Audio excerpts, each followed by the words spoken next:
morning, good afternoon, wherever you are in the world. You're watching the ABC international coverage of the coronavirus COVID-19 pandemic.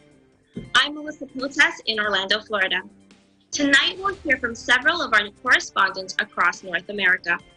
Thomas Likeness, Edmonton, Alberta. 19 people gunned down in Nova Scotia shooting rampage. May Ramos, Washington, D.C. Protests against government shutdowns continue around the country, but in D.C., there's a different kind of protest happening. May Ann Manzano-Garzon, Sicklerville, New Jersey. New Jersey Senator Mike Doherty says religion is an essential service and that it should resume immediately. Jane Rogel, Houston, Texas. Houston City Mayor and Harris County Judge appoint COVID-19 recovery leaders. Houston Mayor launches campaign to support local restaurants. Michael Hudson, Seattle, Washington. Protesters show up at governor's office while models show improvement in flattening the curve. Anna Hui, Las Vegas, Nevada. Governor Sisolak wants to reopen Las Vegas. And Ann Nicole Molina, Northridge, California. Los Angeles museums open their virtual doors amid safer at-home orders. Plus, we'll hear from music producer Jay Rasquitas and independent artist Mike about a new song released by E25 Records, Break the Chain, You and I. And get to know E25 Records artist Naima Sahar as she tells us about their new show, The Voice Chamber. But first, an overview of how the world looks now. According to the Coronavirus Resource Center of Johns Hopkins University of Medicine, as of 5 p.m. Eastern Time, April 20th, 2020, the number of cases of COVID-19 reported worldwide is now more than 2,400,000.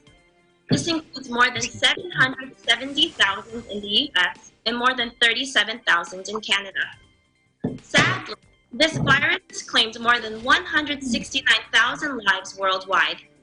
This number includes more than 41,000 deaths in the U.S. and more than 1,700 in Canada. Our coverage begins now. 19 people have been gunned down in a shooting rampage in several Nova Scotia communities. Thomas Likeness with the details. Good evening, Melissa. And sadly, that story is the top story in Canada today. At least 19 people gunned down by a shooter, a 51-year-old man. He went on a shooting rampage in several Nova Scotia communities over the weekend. Police say there may be more victims. The reason being is before a number of these people were shot, their houses were set on fire. They were running out when they were gunned down. Police sadly think there may be more victims. They'll be looking through the remains of the burned out buildings in search of that. The gunman died in the shootout with police following a 12-hour manhunt. At his daily briefing today, Prime Minister Justin Trudeau expressed his condolences to those who lost loved ones. Trudeau also talked about stricter gun control. But in regards to gun control, we took very serious commitments in the election campaign and have moved forward and are moving forward on them to ensure that we're strengthening gun control in this country. I can say that we were on the verge of introducing legislation to ban assault-style weapons across this country. It was interrupted when the pandemic caused Parliament to be suspended. But we have every intention of moving forward on that measure and potentially other measures when the Parliament returns. Oh, this was the worst mass slaying ever in Canada, no motive determined. COVID-19 has claimed another 1,000 lives in Canada in the last 24 hours. We have more than 36,000 cases and just over 1,700 deaths. In my province, an additional 105 cases. That brings the total to about 2,900.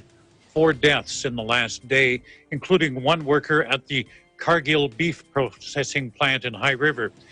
Now that packing plant, an estimated 60% of the 2,000 workers at the plant are from the town's Filipino community. There have been 360 cases of COVID-19 among those 2,000 workers. But Alberta Chief Medical Officer of Health, Dr. Dina Hinshaw, says the outbreak goes further than this plant. But there has also been spread in the community beyond these workers, with 484 total cases linked to that outbreak. Not all of these cases are people who work at that plant. Many of these cases live in surrounding communities such as Calgary. Many of the cases identified in the Calgary zone over the weekend were linked to this broader outbreak. There is a dedicated team working on reducing spread, with particular attention on households where there may not be the resources or the space for self-isolation to happen. Now, that plant has been temporarily shut down, and all workers are being advised to be tested.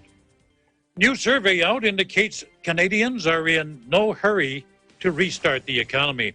According to the nonprofit Angus Reid Institute, 77% of people asked say it's too soon to begin relaxing social distancing and business closures. And the majority are prepared to wait it out for, get this, another 4 to 8 weeks. Just how afraid are they of getting COVID-19? The survey indicates 61% are concerned they will get the disease.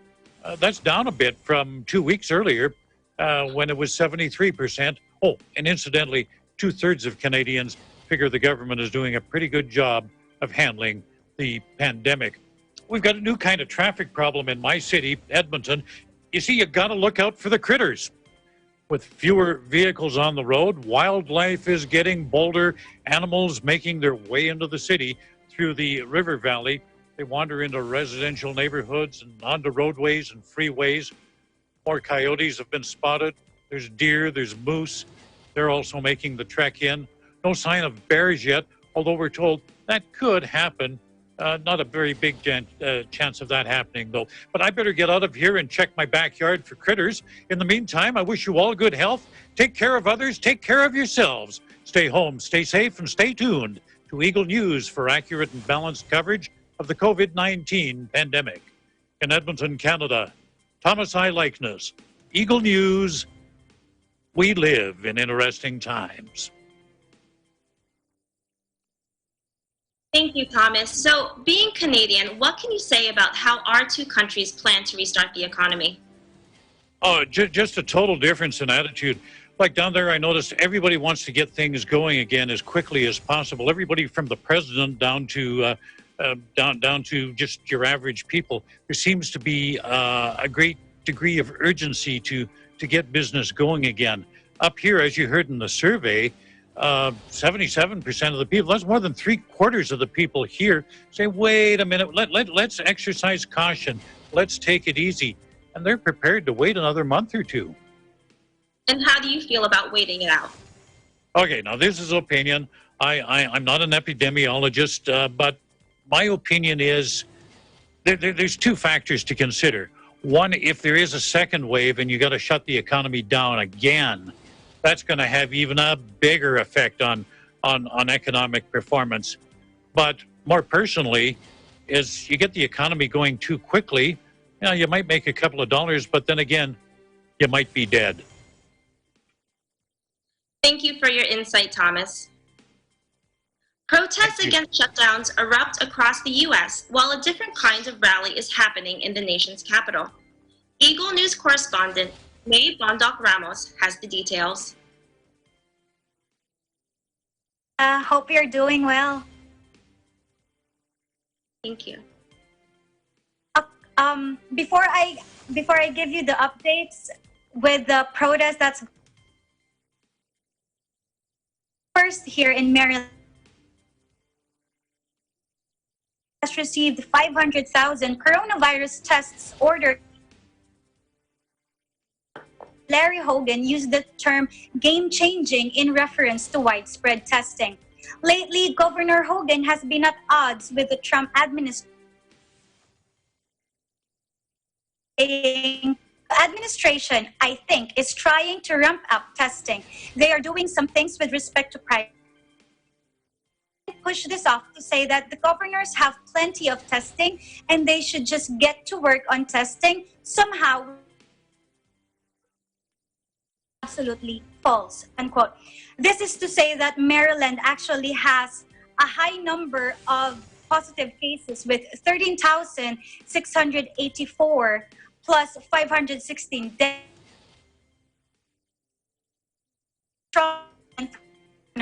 For most Marylanders, they probably don't care where the tests come from as long as we get the tests. Hopefully, this test can help deal with COVID-19 and help us to move forward.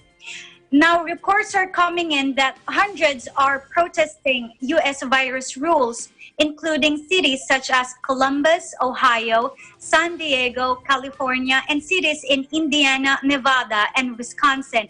Maryland, a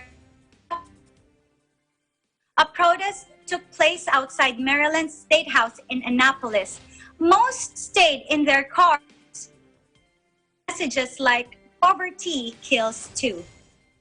It's how they protest was actually okay since they were just in their cars. Hopefully they were doing their social distancing, but then again, it's a protest. Here in Virginia has seen its share of demonstrations.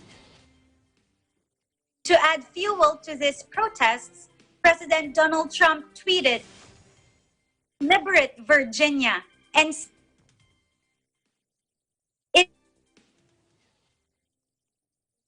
Ralph Northam simply responded by saying, "As the governor of the Commonwealth of Virginia, I, along with my staff, a biological war. I do not have time to involve myself in Twitter wars," unquote.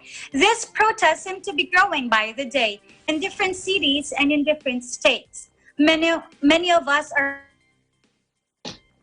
would bring people together instead of polarizing them.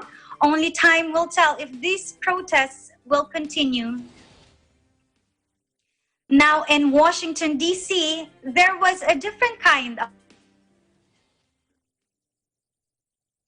place order. It was a protest against this PPE or personal protective equipment. According to WUSA 9, they reported that there were 1,000 signs, no people, that were planted in front of the Capitol last Friday. It was a protest to demand that the federal government, if you can see the pictures there, the signs are actually 6 feet apart from each other. Advisors estimated that million doctors, nurses, and home nursing aides around the nation. So each sign represented 18,000 workers. We've seen stories posted online, heard from first responders, and indeed our healthcare workers and frontliners need these PPEs. Let's hope that this is a protest that federal government will protests for different reasons happening all around our country right now. You may agree with some protests and disagree with others. One thing is for sure, the country is on edge as to what will happen next. The lifting or staying at home orders and the reopening of businesses and schools is keeping everyone on edge. Let's hope that our elected officials and our medical and financial experts will do what's right and what's in the best interest of the country. We can't predict exactly what will happen in our upcoming days and weeks, but for better or worse, we are all in this together. In Washington, D.C., May Bondoc Ramos, Eagle News, we live in interesting times. Back to you, Melissa. Thank you so much, May. So how have the state governments in the DMV area responded to the protest? Well, right now, they have no plans in reopening the economy.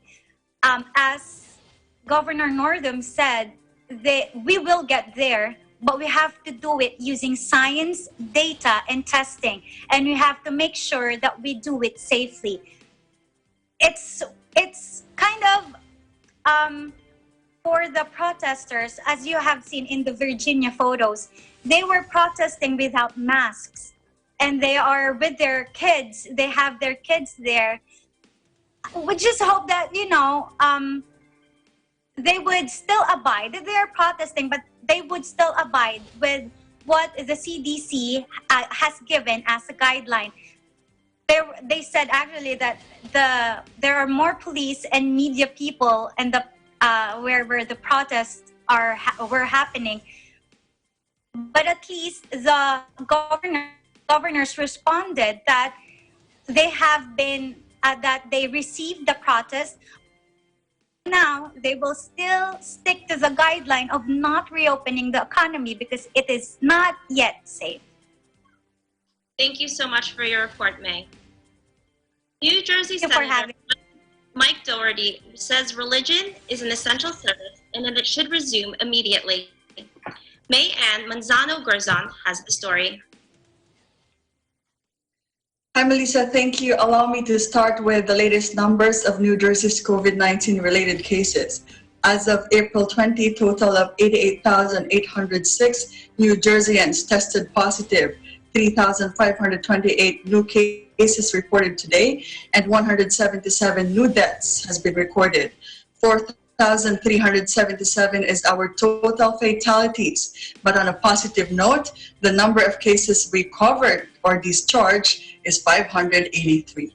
New Jersey remains to be the second U.S. state with most number of coronavirus cases.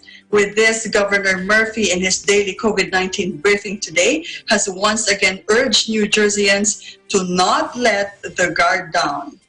Now on to the headline. State Senator Mike Doherty launched an online petition calling on Governor Phil Murphy to allow churches and houses of worship in New Jersey to resume during this time of coronavirus outbreak. The petition states that outdoor services should be allowed with reasonable precautions. Further, the petition also mentions the constitutional right to practice religion that should not be impeded through overly restrictive executive orders.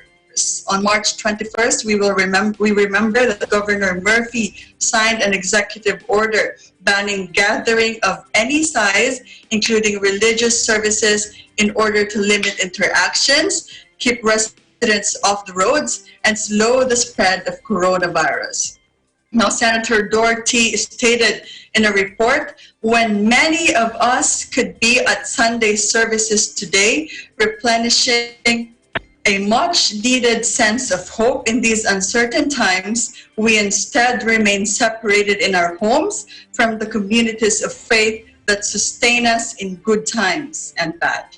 The petition states that it is possible for churches, temples, mosques, and synagogues to operate safely through reasonable precautions, including outdoor services, social distancing, and limitations on the size of gatherings. The petition has been signed 1,233 times as of Monday. In Sicklerville, New Jersey, May Ann Manzano-Garzon, Eagle News. We live in interesting times. Thank you so much, May. So what was Governor Murphy's response to Senator Doherty? Hi, Melissa. So as Murphy, over 1,000. And in fact, some of the reactions that we've gathered also were on the negative side of this petition. Melissa? Thank you so much. Eagle News will return in a moment.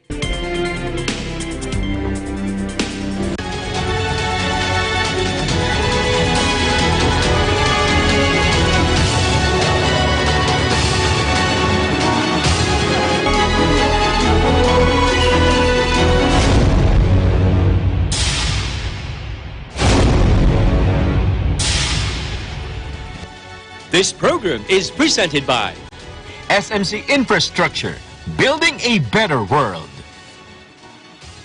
Co-presented by Canrib Corporation, your ventilation and air conditioning specialist. Vita Herbs Philippines Green Coffee, masarap, mabango, at healthy pa. Kubert Industries Incorporated, Trading and Services, the cooling expert. In participation with Rain or Shine Elastomeric Waterproofing Paint, color for protection for your home. Matimco. Matimco is wood. Wood is Matimco. R Square Variables Incorporated, your trusted UPS supplier and UPS maintenance provider in Luzon, Visayas, and Mindanao. CompuZell Computer Services, ID card and lanyard manufacturer. DN Steel, EMAT UPVC Roof Corporation. The successful development of TPLEX, or Tarlac-Pangasinan-La Union Expressway in 2009, a 4-lane toll road that extends from Tarlac City to Rosario, La Union, with an additional approved extension of 56 kilometers all the way to San Juan, La Union. This is expected to reduce travel time to Baguio and other provinces in northern Luzon. Realizing the vision of creating a better world for Filipinos fueled the team's focus.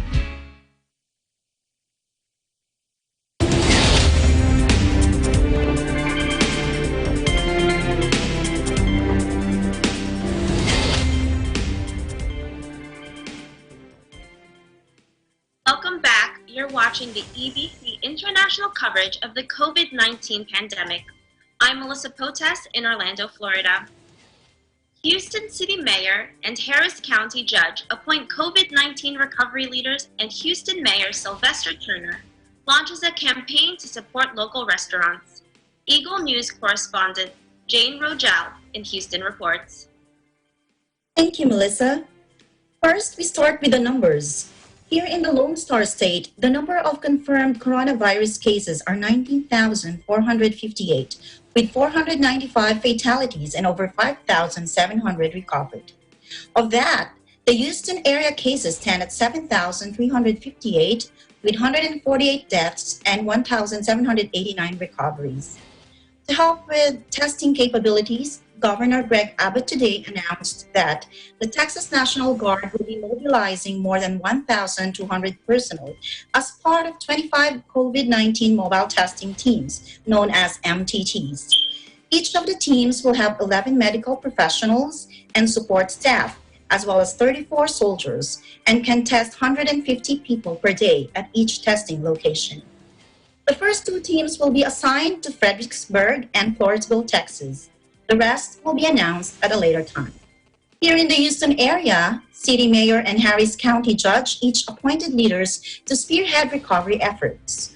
On Monday morning, Harris County Judge Lina Hidalgo announced Texas Representative Armando Wally as the recovery czar tasked with helping the area economy get back on the track as Texas slowly reopens. His counterpart, appointed by Houston Mayor Sylvester Turner, will be former Shell Oil President Marvin Odom, who had previously served as the city's chief recovery officer following Hurricane Harvey. Odom will be coordinating with the business and nonprofit sectors as well as the city's task force to safely move Houston forward. And for the foodies out there, Houston Mayor Turners is encouraging all Houstonians to support local restaurants by sharing photos of the food they ordered with the hashtag #TakeUsToYourTable. The City of Houston is partnering with the Texas Restaurant Associations to help draw more business to local restaurants, as the industry has lost $70 billion due to COVID-19 disruptions. The restaurant industry is the fourth largest employer in the Houston area, with more than 300,000 employees. Mayor Turner stated, "Houston is a foodie town, and its restaurants reflect the city's diverse culinary tastes and vibrant culture." He encourages the public to support local restaurants through delivery and curbside takeout, because it's these restaurants that make Houston so special. In Houston, Texas, I'm Jane Rogel, Eagle News. We live in interesting times. Back to you, Melissa. So everybody loves a great meal, and Houston has such a diverse restaurant scene. Is there a Houston restaurant that's your favorite that you would love to visit? I'm not really a picky eater, so it's hard to choose, but I guess one of my favorite restaurants in the Philippines is Jerry's Grill, and I'm so glad that they have it in Houston. I like it not only because it's one of the most popular chains in the Philippines, but because it offers great food. They also have great live music. Two of my friends actually used to perform there on Saturday nights, and it's a great place to bond with colleagues at the end. Michael Hudson in Everett with the details. Hey Mel, hope you're doing well tonight. So right now in Washington State, the current numbers we have is 12,085 positive cases and 652 deaths, unfortunately. So one of the biggest stories is that we had 2,500 protesters arrive unannounced at the Capitol building in Olympia, Washington, which is about an hour south of Seattle.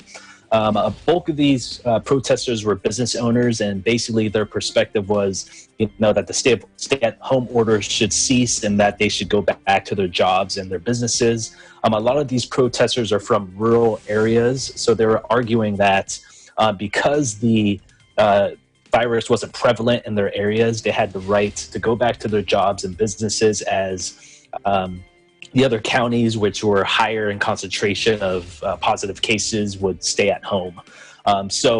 It was a peaceful protest. I mean, there was no one was arrested or things like that, but what it did was it increased a lot of pressure on the governor. So we'll see what happens within the next few days on what he decides to do for the state. As of right now, the deadline for our stay-at-home order to end is May 4th. And according to a current model done by the University of Washington by doctors bringing in all the data from all the hospitals in Washington state, they're saying that we are flattening the curve, meaning that there is a slight decrease in the trend of positive cases and deaths, which is a great sign. And they're predicting that we can start slowly getting the business back up and running by May 18th. So I believe that's 4 weeks from now. That's a Monday. So that would be 2 weeks past the deadline. So that's not 100% guaranteed. It is a model. So, it's a theory more than less. But at the same time, it is bringing hope that we can start the baby steps in the process of bringing the businesses back. Reporting from Everett, Washington, I'm Michael Hudson, Eagle News. We live in interesting times. Thanks, Michael. So it's great that it seems the models are showing that Washington is flattening the curve. Do you have any ideas which counties are on track to get back to work?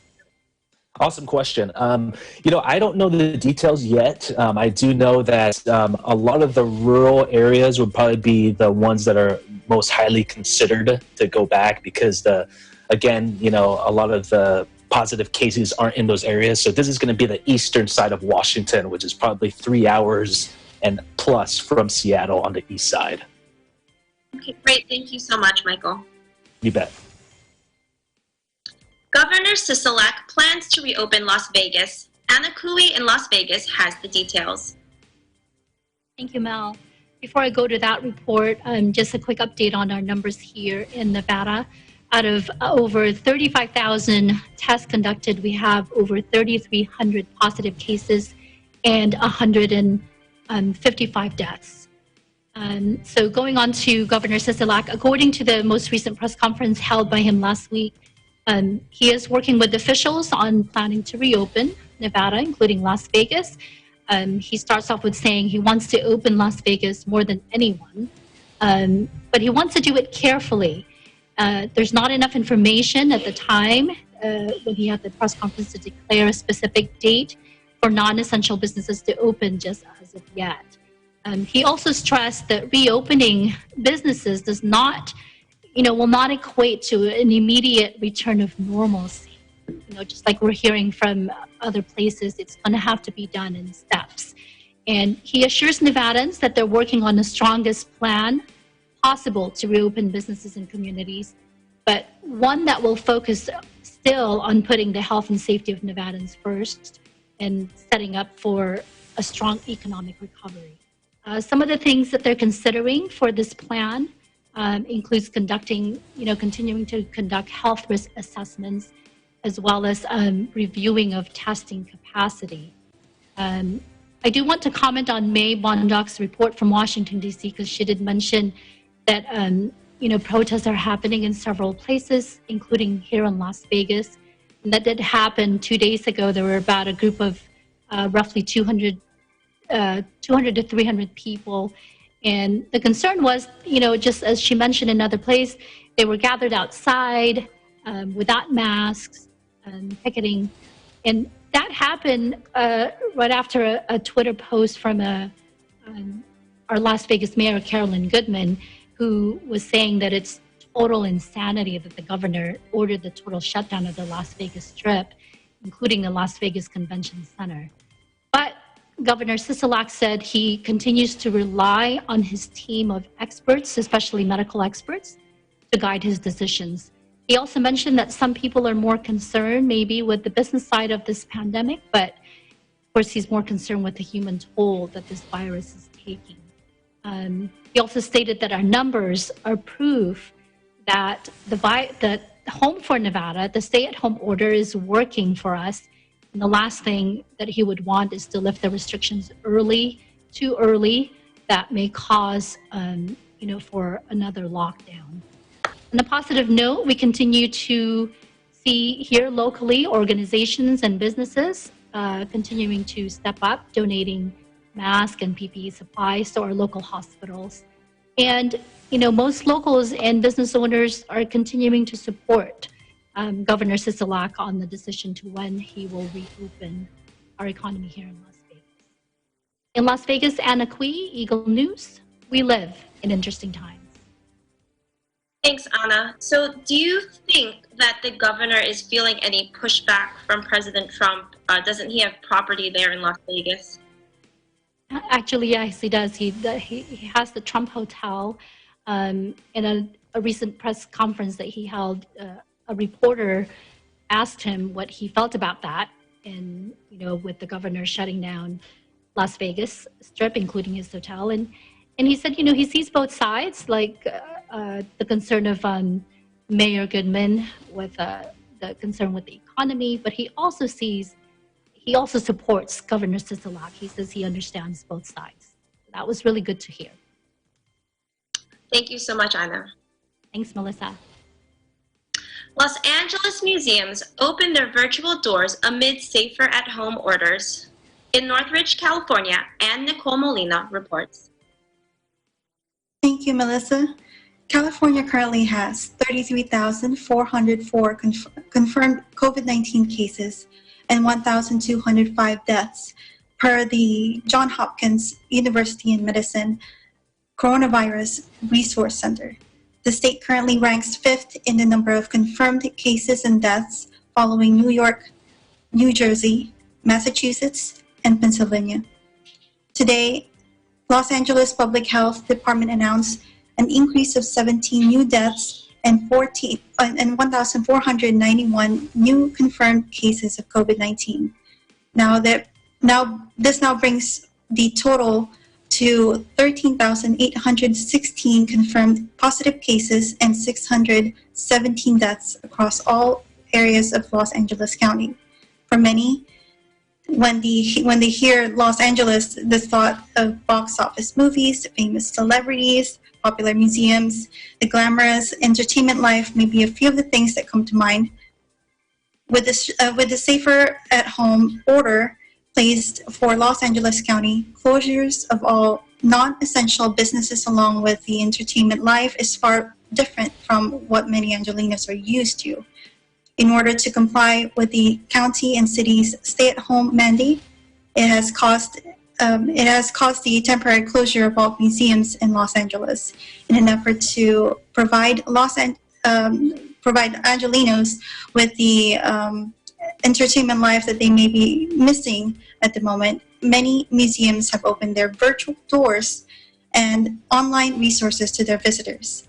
Some of the museums now offering virtual walkthroughs and tours are the J. Paul Getty Museum, the Los Angeles County Museum of Art, or LACMA, Natural History Museum, California Science Center, the Hammer Museum, Museum of Contemporary Art, or MoCA, and the Grammy Museum. The music industry also plays a big part in the entertainment life in Los Angeles. iHeartMedia Los Angeles and the Warped Tour are only a few that are transitioning their events to the online platform. On May 1st, iHeartMedia Los Angeles 102.7 KISS FM will be hosting a live virtual get-together for all the Southern California students via KISS FM's YouTube channel. And the Warped Tour, which was also set to take place at the LA Live complex, will also be available online for viewers starting May 8th. From May 8th to May 10th, fans can tune in from their homes via YouTube Live, Facebook Live, and Connect.TV network on Apple TV and Roku to watch musical performances from their famous artists and join in conversations through workshops and educational sessions. And as the Los Angeles Mayor Eric Garcetti, in his State of the City update yesterday, I quote, "I've never before hesitated to assure you that our city is strong, but I won't say those words tonight. We are bowed and worn down, but we are not broken and will never be." Angelinos continue to remain resilient and positive in the face of this pandemic as the city strives to flatten the curve. In Northridge, California, Anna Molina, Eagle News. We live in interesting times. Thank you so much, Anne Nicole. So if there was one of those museums that you would visit, which one would you recommend? I personally would want to revisit LACMA. That museum has been something I've gone to since I was in high school. So it's certainly something I would like to go back to since I haven't been since that one time that I went in high school. But certainly a lot of these museums are very, very nice. MoCA was also, the Museum of Art is also very, very nice. So what have you come to appreciate because of this COVID-19 pandemic? Three things, Melissa. First one is family time. It's been very difficult to catch family time lately because I still work, and on top of a full-time job, I haven't been able to spend much time with my family with all of this, extra amount of work that I've been getting. But aside from that, I've also come to really appreciate that without the extremely strict hand hygiene and all these precautions that we are taking now, it's very, very easy to spread the virus to other people, people that I work with, people especially at my home, in order to prevent them from also getting sick. So that's something that, although is very small in our previous, non-pandemic life before this, we certainly have taken advantage of back then. And lastly, the fact that I still work, I'm very grateful. As some people all over the world have not been able to work due to them being deemed as a non-essential business, and they've closed down. And so it's one of the things I'm very, very grateful to have at the moment. Thank you so much, Anne Nicole. Thank you, Melissa. Coming up, we'll learn about E25 Records' new song, Break the Chain, You and I. Stay tuned. This is Eagle News.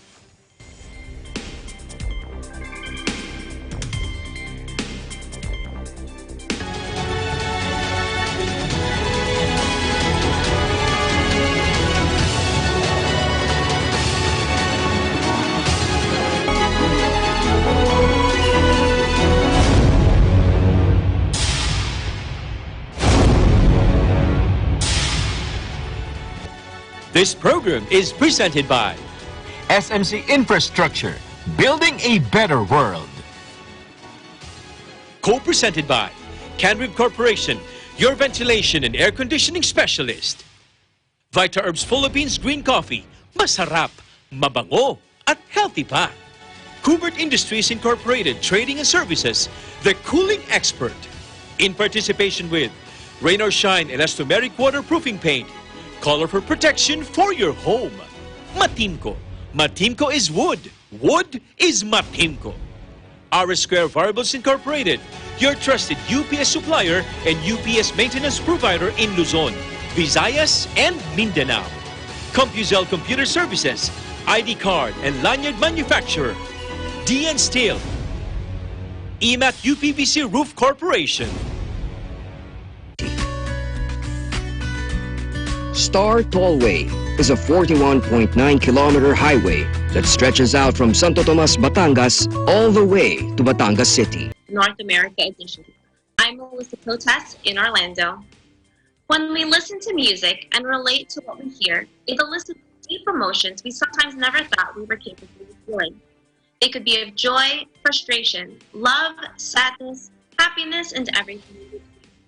Today, we will find out what inspires an artist to create a song and how he finds the melody and learns to match how he, as a musician, feels.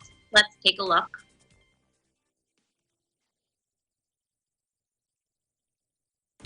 My inspiration for this particular song was just to have opportunity. I think that's what it comes down to, is just opportunity. When you have an opportunity to do something good and to possibly have an impact, a positive impact that is, on people's lives, then why not take it, right?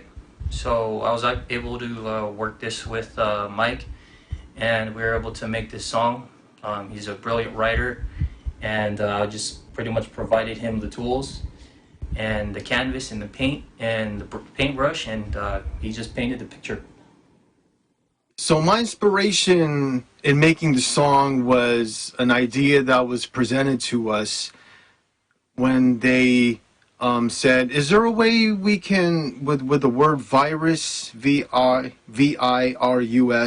and the two letters in between, the I and the U, and then, break the chain, remove I and U from the virus, and then, that's what you get. So I ran with the idea and turned it into like a hook, kind of, So, you and I, out the virus, break the chain, and check the verse. Because when you remove the I and the U, or the U and I from virus, you get VRS, which reads as verse, and which equals up to a rap verse. So that's where the inspiration came from.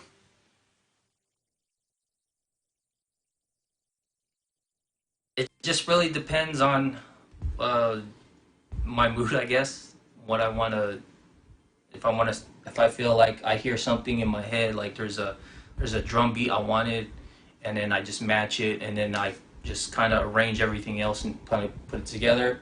Or and on the flip side, if there's like a melody or maybe just a bass line, and then I just start with that, and then I just kind of compile everything together and then just stitch it together. And I don't know, that's just kind of, for this one, it kind of has that Latin, Spanish vibe, but I just felt like everybody could kind of relate to it, and it's catchy. Usually what I start with when I compose or make songs, I don't really start with anything. It's like the ideas just come to me. The more I write, the more I get into the theme of what I'm writing, and I try to incorporate the things that I really know about, or just things that I want to touch upon that people like hearing, because they like listening to, if we put words like talking about the baby Yoda, you know what I mean, like those little touches like that. Or sipping on cherry cola, or Momo making sopas, or supposed to say Mama making sopas, but then I just worded it differently so that everything rhymes with Corona.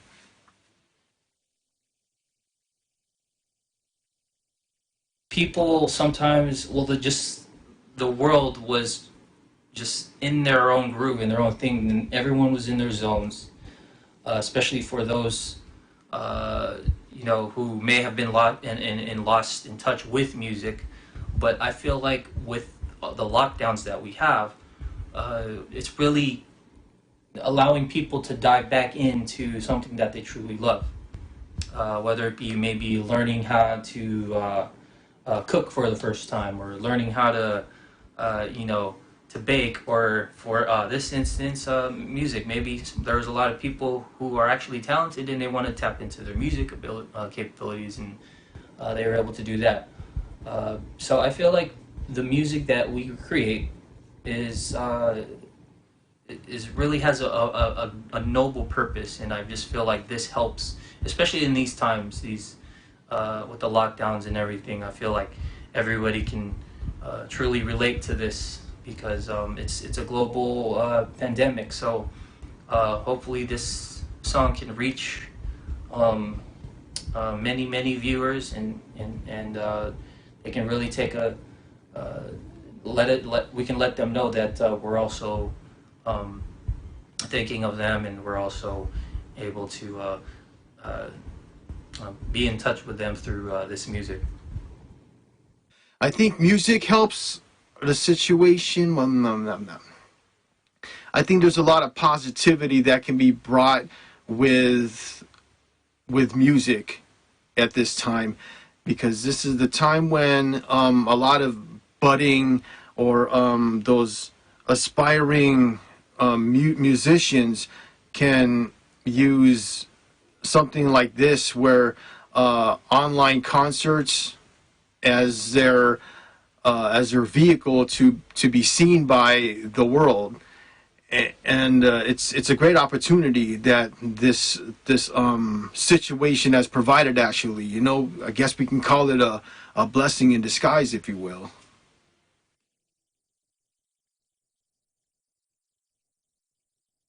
My message to all the viewers are just it's pretty simple. Just don't take anything for granted.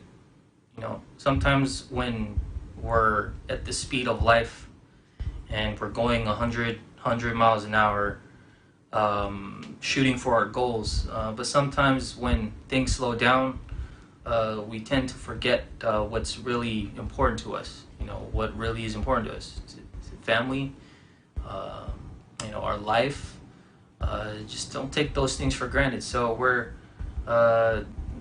we want to make sure that our music reaches and touches the hearts of many, and we hope that we can make some more wholesome music going forward. Continuing with number 3, how does it help our situation? You know, I guess, you know, especially for music fans everywhere, they want to hear something. They want to hear something new.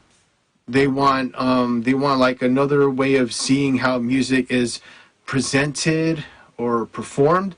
Then this is their way of doing so. Okay, message to the viewers. Get ready for some real hip hop, because this is real hip hop that we're bringing to you.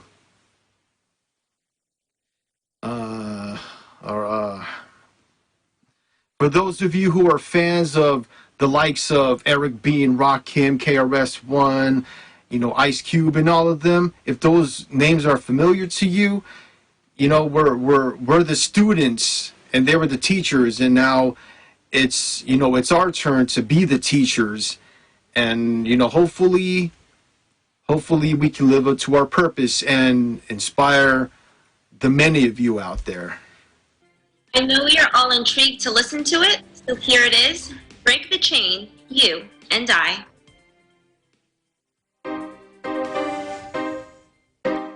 Break the chain. Break the chain. Break the chain. You and I, out the virus. Check the verse. Corona, I know you really wanna give yourself exposure to those who are older. Control your composure, protect my head and shoulders. Out of Manitoba, Tacoma, not California. Got us all locked down, lounging on the sofa, binging on the Mandalona and the Baby Yoda, sipping cherry cola. More I'm making sobers, more family time. We gonna come out of this stronger. They tell us, hold up, quarantine yourselves and the spread will be slower. No more than 10 weeks to get my hopes up. We can go outside again with no mask and no gloves. Hoping my Lola will live to see this over. In the meantime, stay healthy, eat your okra, take your vitamins, drink your water, get your dose up, and nothing can be closer than a car at the grocer. Unify, never die in the face of pain. You and I out the virus. Unify, never die in the face of pain. You and I out the virus.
E25 artist Naima Sahar will tell us what to expect from their new show, The Voice Chamber. Eagle News will return in a moment. Stay with us.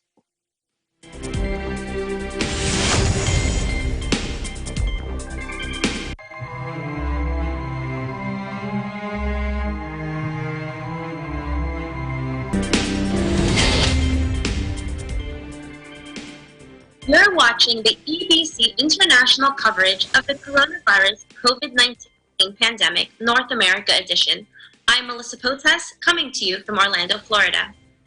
Since music is a universal language that has the power to unify fans across different cultures and countries, it's not surprising to learn that E25 Records is launching a show with hosts who aim to do just that.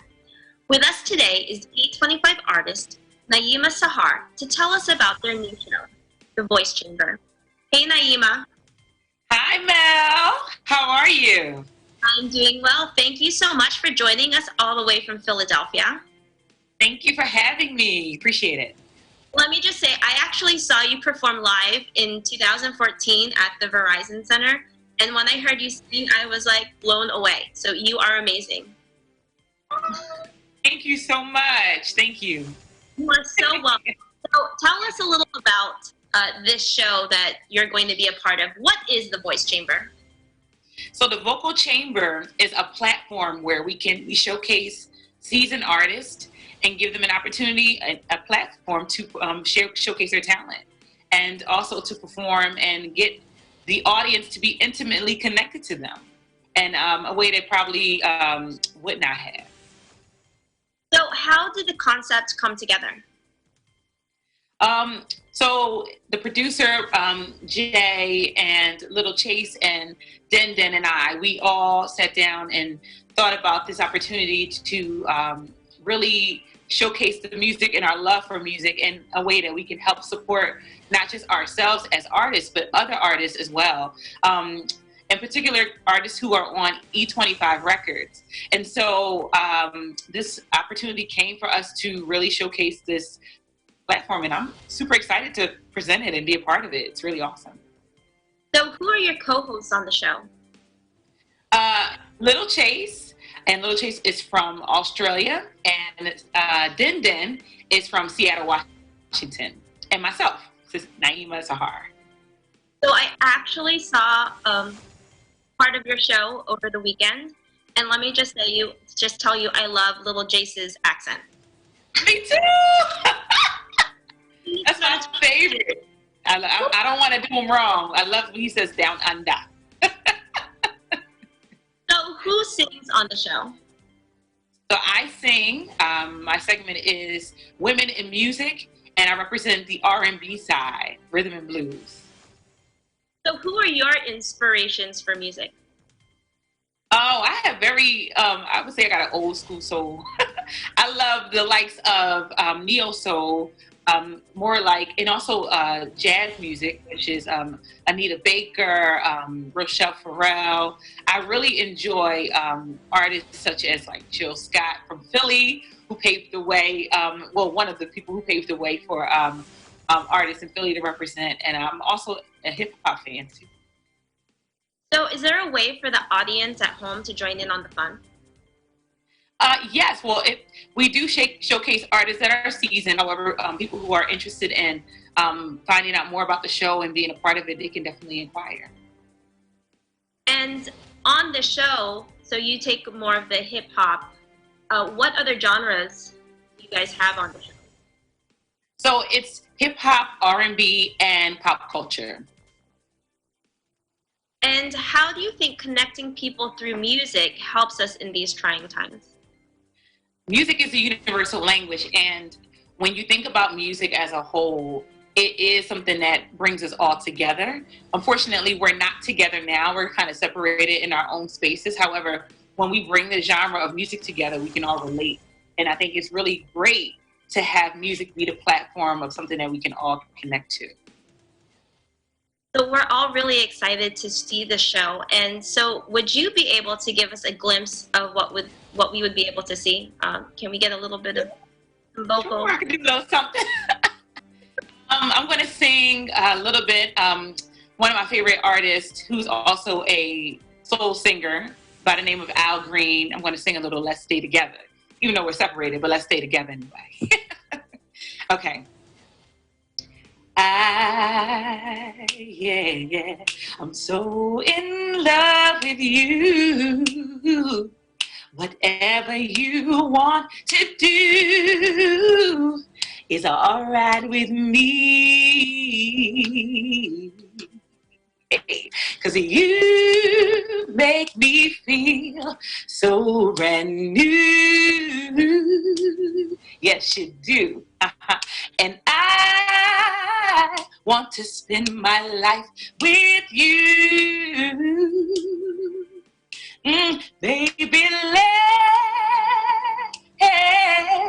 let's stay together.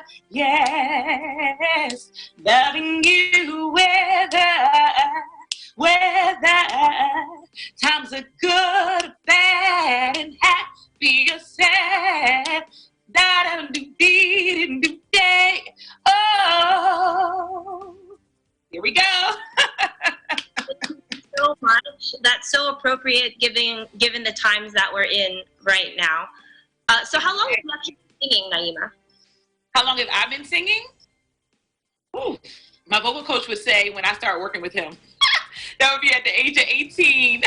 So, but I've been singing for a while. 18 was when I started professionally training. So I was 18. I don't want to date myself. Well, thank you so much, Naima Sahar. We look forward to seeing you on the vocal chamber. Thank you, Mel. Bye. A few reminders before we end today. Wash your hands often with soap and water. Cover your mouth and nose if sneezing or coughing. Avoid touching your eyes, nose, and mouth. Avoid contact with sick people. If you are sick, stay home and call your healthcare provider. Practice social distancing. Keep distance between yourself and others and avoid crowds. Wear a protective face covering when out in public. We stand together with kindness and support for each other to build stronger communities. Let's continue to thank our frontline and essential workers with a round of applause. We appreciate each and every one of you. That is today's EBC International coverage of the Coronavirus Pandemic North America edition. Thank you for joining us. I'm Melissa Potes, and we live in interesting times.